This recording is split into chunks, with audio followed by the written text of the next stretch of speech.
ఈరోజు ఎంతో శుభదినం. ఎందుకంటే ఎన్నో రోజులుగా మన చిట్వేలు మండలంలో ఉండే మన ప్రజలు ఇబ్బందికర పరిస్థితులు, హాస్పిటల్కి పోవాలంటే చాలా ఇబ్బందికర పరిస్థితి ఉన్నది. అది శిథిలావస్థలో ఉన్నది పాత హాస్పిటల్ ఏదైతే ఉందో. ఈరోజు మనం ఓపెన్ చేసుకోవడము అందరికీ శుభదాయకం.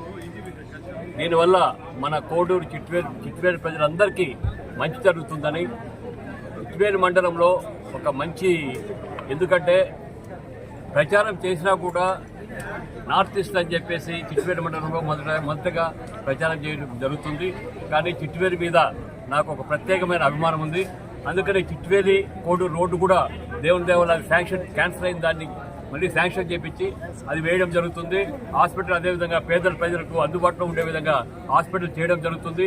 ఇంకా ఎన్ని అవసరాలు ఉన్నా కూడా చిట్వేలు మండలానికి చేయడానికి గవర్నమెంట్ సిద్ధంగా ఉంది. నారా చంద్రబాబు గారి నాయకత్వంలో, పవన్ కళ్యాణ్ నాయకత్వంలో చిట్వేలు మండలానికి ఏ పని ఉన్నా కూడా చేయడానికి మేము సిద్ధంగా ఉంటామని మనస్ఫూర్తిగా తెలియజేసుకుంటున్నాం.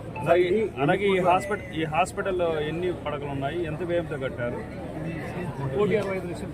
ఇది యాక్చువల్గా కోడూరులో కట్టిన హాస్పిటల్ అయితే అది 8 కోట్ల వరకు చేశాము. ఇక్కడ 1,65,00,000 పెట్టుబడితో ఇన్వెస్ట్మెంట్ తోటి ఈ హాస్పిటల్ కట్టడం జరిగింది. ఇంకా ఏమైనా ఫెసిలిటీస్ కావాలంటే ఈరోజు డాక్టర్ గారు అన్నీ రాయించారు. కలెక్టర్ గారికి చెప్పడం జరిగింది. కలెక్టర్ గారు అవన్నీ చేస్తారని మాట ఇచ్చారు. తప్పకుండా ఏ అవసరం ఉన్నా కూడా మండలానికి, హాస్పిటల్ కానీ ఏ అవసరం ఉన్నా కూడా తప్పకుండా మేము నెరవేరుస్తామని మనస్ఫూర్తిగా తెలియజేస్తున్నాం. ప్రస్తుతం ఇక్కడ రోగులకు ఎటువంటి ప్రత్యేకత ఉంది ఈ హాస్పిటల్ ద్వారా? ఇప్పుడు ప్రత్యేకతలు అంటే అన్ని అవసరాలకు తగినట్టుగా ప్రత్యేకతలు ఉన్నాయి. ఇంకా ఎక్కువ పెంచుకోవాల్సిన అవసరం ఉంది. కాబట్టి ఆ విషయం వాళ్ళకి ఏమేమి అవసరమో డాక్టర్ గారు రాసి ఇవ్వడం జరిగింది. అది కలెక్టర్ గారికి చెప్పడం జరిగింది.